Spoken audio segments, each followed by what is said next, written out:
So I just got back from running errands, and I've been touched by more kids than I care to have been today. But that's all right. The kids and I, we love each other. We get along great, even if they're grabbing at my ankles for some reason in the middle of the grocery store. But that's all right, cause it's a new day. And we're gonna do some good. Who could that be? Oh, it's this guy. Is Rescue Team Rescuers here? That's right! Huh? Wait, aren't you? Flashback. Please help my friend. Please, I need help. Forget it. We're not about to work for that. But my friend needs a gust of wind, please. Flash forward. Man, I'm glad they did it, because otherwise, I would never have remembered. Yeah, but Sifty, he hasn't come back yet. What? Are you serious? Our friend Jumplove got wedged between some rocks. I mean, Jumplove can go anywhere if we can catch wind, but even though the skies are filled with thunderclouds for some odd reason, winds haven't blown. What? Not even a breeze? That is strange. Shifty safety fans can whip up powerful winds. We thought Shifty's wind would be able to dislodge a fan, but... But Shifty hasn't returned. It doesn't sound like all that challenging of a rescue mission. Man, Zoopy calling him out. Zoopy saying he could do the same, even better. Oh? That's the spirit, Godfried. Your expression tells me you're ready. I did not see any change in expression. But really? Thank you. That indicated that we were taking this on. Zuby? Zuby? You do not speak for me, Zuby! You do not! I am my own man! And I will not be treated like this! You don't know me. So yeah, we are not taking Brody again because we agreed that was for the best that he take a short time away from the dungeon life. So we're gonna say Shiftery can wait a little bit longer. He's been gone this long. I mean, what's the difference between rescuing him now or rescuing him later? It's like, there's nothing to it. All is good. All is great. You'll be fine. Yeah, that's all we need. I mean, it's like a matter of, how much difference does a day really mean in the general scheme of things, right? Ooh, all that money. No. I don't have any money! Oh no! You'll probably live another day or so. Alright, we're gonna get all these Mount Steels, and we're not going back to... What do we currently have? We're probably not gonna go back to Thunderwave Cave. It's above me. Come on. There we go. I'm too elite of a team to waste my time on any more Thunderwave Cave. Oh! Hello! What do you think, our son? Yes, Papa. Papa? Papa, have you ever gone out to sea? Of course. What do you take us for? Oh, you have? Papa, you're so special. I don't believe you. I don't believe you. Diglett can't go out to sea. Diglett can't go out to sea! I think we're just gonna go straight to Mount Steel. We got corn ready and everything. Let's remember... Oh! Oh! Oh. Forgot about that dumb job. I'm not making the same mistake. We are taking a blast seed with us. In the event that we don't find one again. And I've got my apples and everything already. So, there's no way this could possibly go wrong. Nah. We got blast seeds, we got apples. We're gonna go on a nice little trip to Mount Steel. Take a break. from all the stress that Pokemon Mystery Dungeon naturally places on us.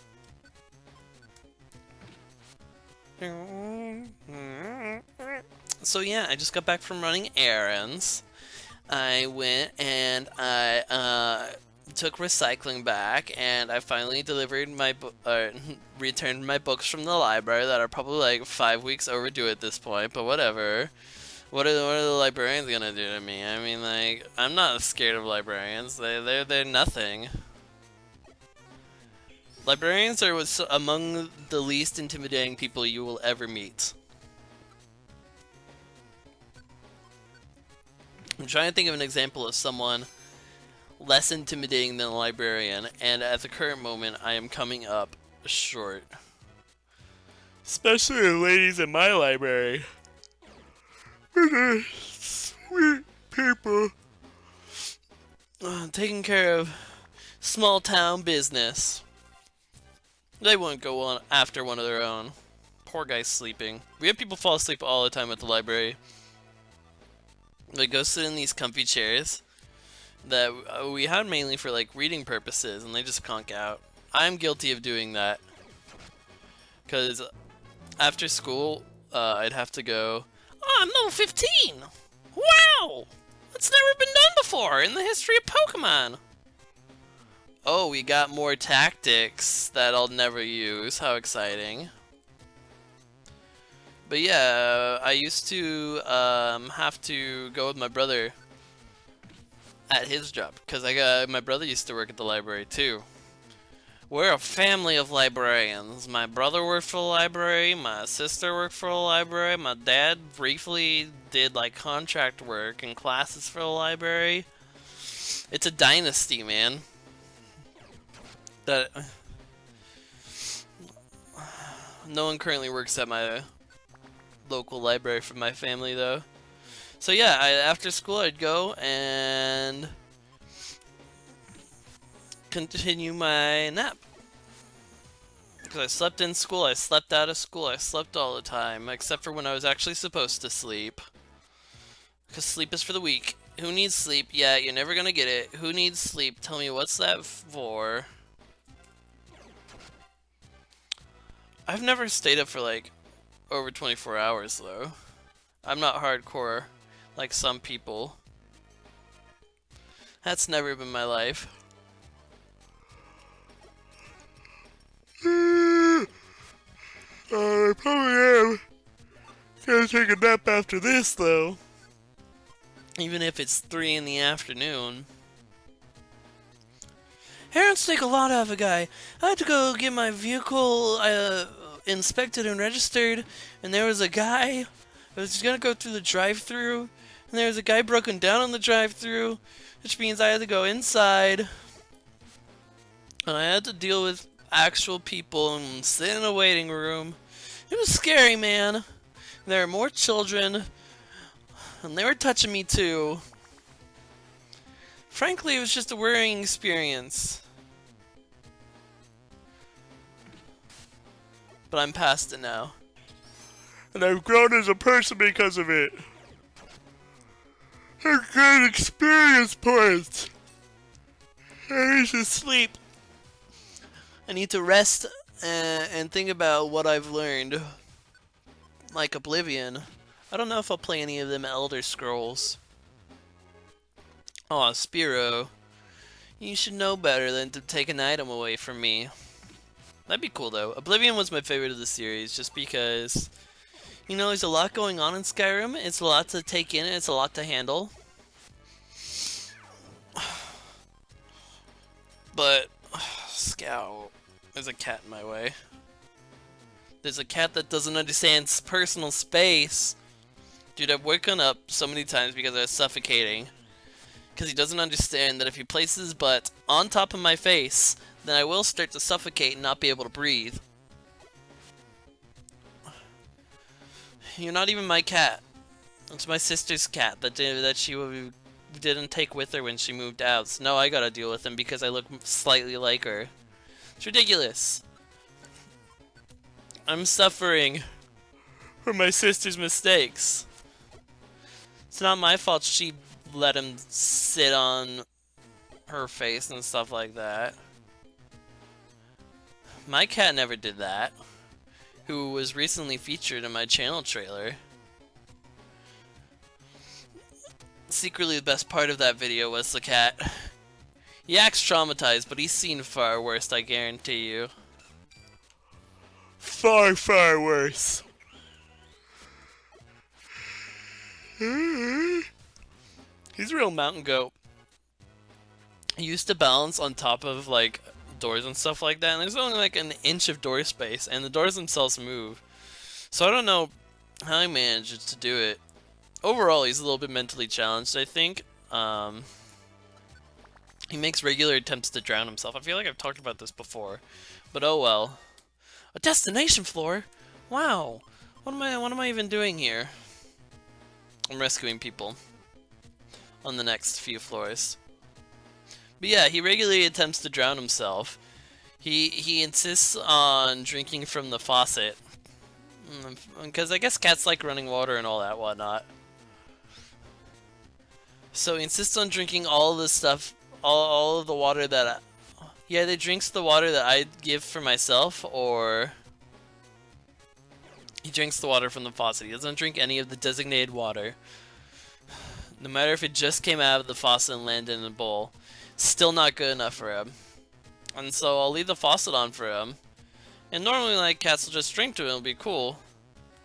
Well, I don't know if he just never learned how to drink from a faucet or what, but just sort of like sticks his hand underneath it and licks the air around it while it like cascades around his head.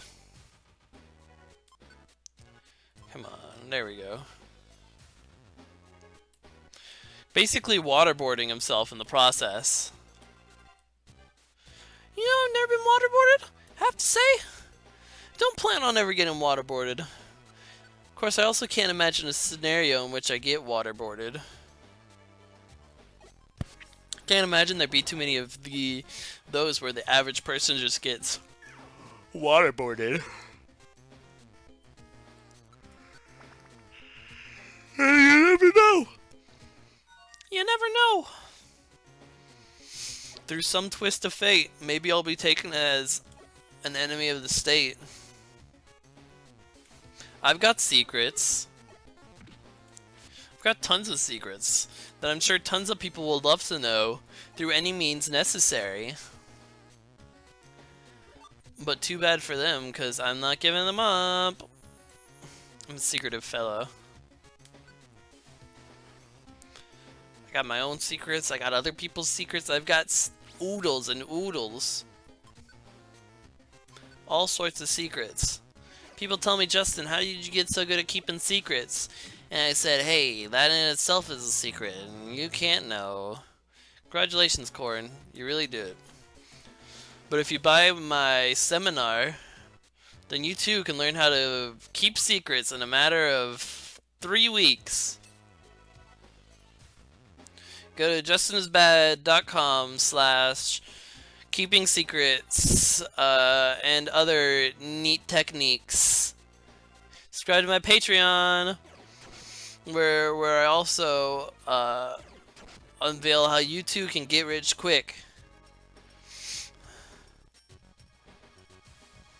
That's right, my name is Justinisbad, and I am a self-help guru who I used to be like you. I lived off of the street. I was a bum. I was nothing. My own parents, they ditched me. They said, Justin, you're not good enough. And I said, parents, I'll show you. And so I made a fortune. I made a fortune off of selling get rich quick schemes. And now look at me. I'm making videos for YouTube, not because I have to, but because I want to. I do it because I want to. While I'm currently, I haven't quit my day job yet, but you know, it's a work in progress. First I gotta start my day job, and then I can quit my day job. Once I start my day job, I'll quit it. I'll go in for my first day and I'll be like, hey, I'm quitting for YouTube. and get rich quick schemes. I'm selling Cutco knives. Everyone else wanna get in on this lucrative offer? You too can be your own boss. When I was looking for a job still, I saw there was a notice board on campus that said, "Hey, we've got business opportunities for anyone who wants it," and like it was very vague. And it just said, "Call this number if you're looking for a job." Everyone's wanted, so I call a number, and they're like, "Oh yeah, we're like a little insurance people." I'm like, "Oh, that's cool. I don't know anything about insurance, but I'm willing to learn. I'm good with like the numbery bits." And so like, "Okay, great. Well, how about you come in for an interview on this day and everything will be cool." So I said, "Alright." So class ended. I packed myself a lunch. I got myself all dressed up. I didn't really have any fancy shirts. Thankfully, I was able to steal my roommate's. So I stole a shirt from my roommate. I went to the cafeteria and I stole a sandwich and some chips. And, you know, I got on the bus. And I drove and I went downtown in Houston. I got so excited about this interview. And there you are, you little jerk. You messed me up last time, dude. But you know, forgive and forget. And so, right. So I get there at the designated time, and I go to the specific office. There's a bunch of other people waiting there. And it turns out it's for Primerica. And I think, alright, this name sounds familiar. But I can't remember why. But whatever. So I wait. The time for my interview comes and goes. I've been sitting there for like 30 minutes. Everyone else gets called in, except for me. I'm the last guy there. And finally he comes in. It's like, "Hey, you Justin?" I'm like, "Hey, yeah, that is me." It's like, "Alright, my name is, I don't know, I'm Jason or something. I don't remember my name." I say, "Alright, cool, nice to meet you." And he takes me to the back and where there's this big old couch and he asked me to sit. And I said, "You ever want to be your own boss, Justin?" I'm like, "Well, sort of, I guess. I don't know. I mean, it seems really intimidating. I don't know if it's really my thing." It's like, "Well, I'm going to teach you how to be your boss here at Primerica." And it goes on this long spiel that basically equals, "Hey, work for us, sell insurance, and recruit other people to work for us." I'm like, "Hey, this whole recruiting thing seems a bit sketchy. I feel like that's like one of those multi-level marketing things." Oh, cool. We beat the dungeon. And it's like, "What? No. It's a mutual thing. We benefit both. We have products that we offer. We offer yes! We're bronze now." I'm like, yeah, I mean, he literally like straight up drew a pyramid for me, and then he's trying to tell me that it's not one of those pyramid schemes. And he's trying to convince me not to and all that whatnot. And you know, I'm just not convinced, and I tell him so. And I said, "Hey man, you know, Bill Gates said if you're born poor, that ain't your fault, but if you die poor, well, then that's a different story." I'm like, "I don't think Bill Gates said that." He's like, "No, Bill Gates said that. Trust me on this one." And so, I don't know. Went out of my way to go to this interview. I waited forever for the interview. And the guy just feeding me a bunch of malarkey left and right, trying to convince me that's a good idea. Never once really asking me like anything about myself. Didn't need a resume. I don't know, man. I don't even remember where I'm going with this. I'm totally lost. The worst part of that day was though, so I forgot my. I'm a mess. I don't even know what I'm doing.